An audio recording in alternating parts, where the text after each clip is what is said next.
Hi everyone, I'm here with 3 Minutes Photoshop. In this video we learn how to create neon lines in Photoshop. First, create a new layer. Select the brush tool. Click and drag the brush across the area that you want to paint.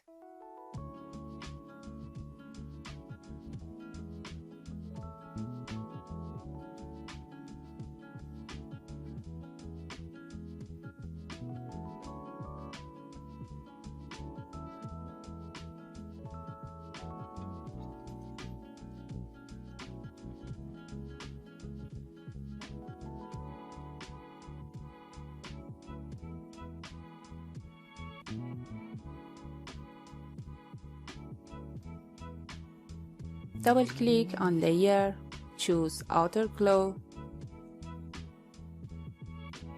then follow these settings if you want.